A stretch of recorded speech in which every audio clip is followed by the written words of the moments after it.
तो थोड़ी सी व्यवस्था होगी कि मैं चाहूंगा सारे भाई एक बार जोरदार नारा लाओ।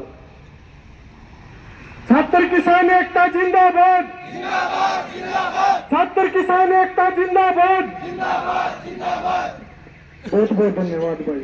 जो भाई संचालन कर रहा है यादव साहब बहुत बढ़िया संचालन कर रहा है, लेकिन बड़े दुख की बात यह है कि इतना सुतरा बोलनी है, इतना सुतरा पढ़नी है, बालक प्रोटेस्ट करना पड़ रहा है उन्हें। ऐसे ऐसे भाई तो संसद और विधानसभा में बोलने चाहिए।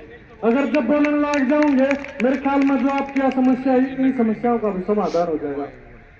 देखो साथियों, जो लड़ाई है जो है भाई नौकरियां की लड़ाई लड़ रहे हैं, छोड़ दो ग्रुप डी की बात, ग्रुप सी की बात, टीजीटी पीजीटी की बात।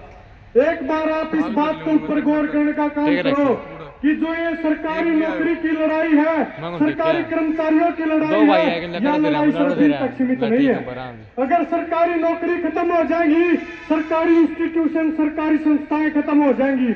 अगर सरकारी संस्थाएं खत्म हो जाएंगी तो सरकारी सुविधाएं खत्म हो जाएंगी। अगर सरकारी सुविधाएं खत्म हो जाएंगी तो देश में प्राइवेट लोगों का बोलबाला शुरू हो जाएगा और इस देश में उनकी मोनोपोली शुरू हो जाएगी।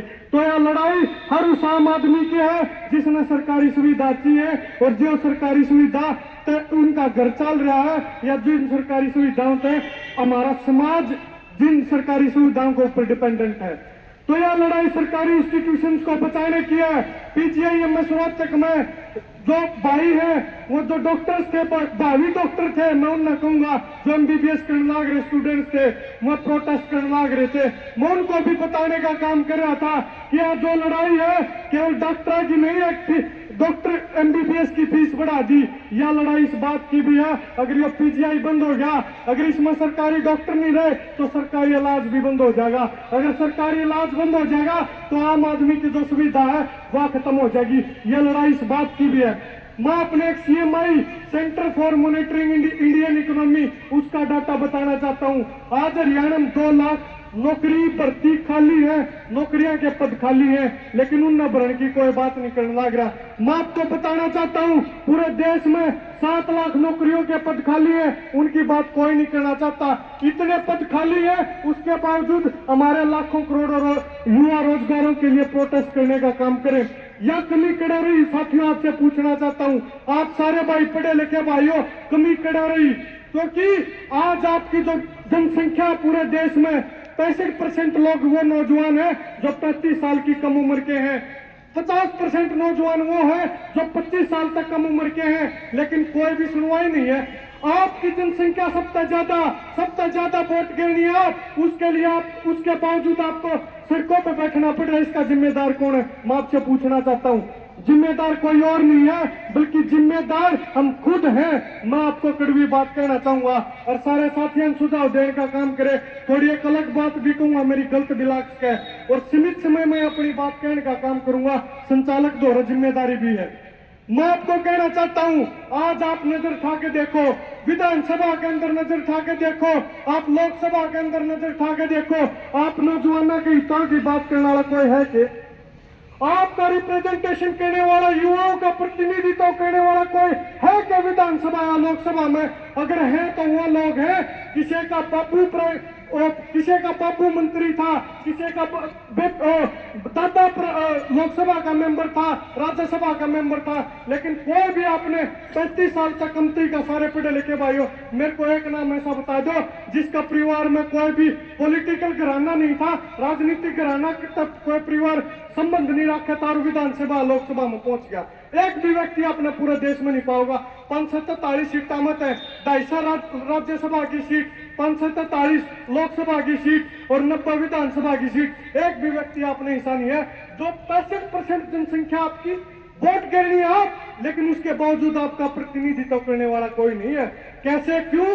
क्योंकि हम जब पढ़ाई करा, हाँ एक बात और आपको कहना चाहता हूँ, जब हम पढ़ाई करते हैं, जो भाई उस लाइब्रेरी में बैठ के तैयारी नहीं कर रहा होगा, जो भाई उस फोन आगे लैपटॉप आगे अपनी आंख नहीं खुड़ा रहा होगा, जो भाई नहीं दे रहा होगा कुर्सी पर बैठे पाछे 4-4, 5-5 घंटे कमर में कितना दर्द हुआ, वो भाई आपकी लड़ाई भी नहीं लड़ सकता।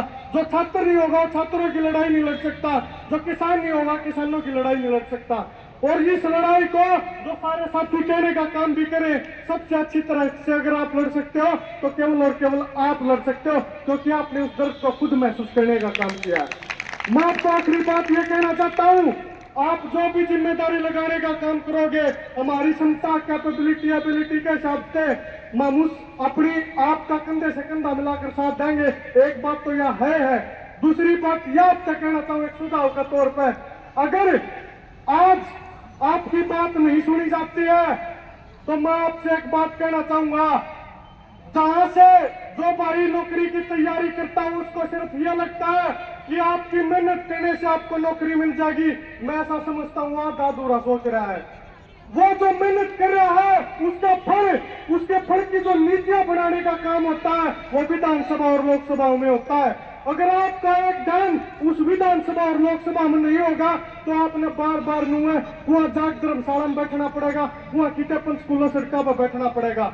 आपका एक ध्यान उस तरफ होना जरूरी है जहां से आपकी नीतियां बन रही है, और जो लोग नीतियां बना रहे हैं अगर वहां पे आपका प्रतिनिधित्व नहीं होगा तो आपकी बात नहीं हो सकती। मैं आपको युवा साथियों को यह बात कहना चाहता हूं। और आखिरी बात सुझाव के तौर पर यह कहना चाहता हूं, उसके बाद अपनी वाणी को विराम दूंगा।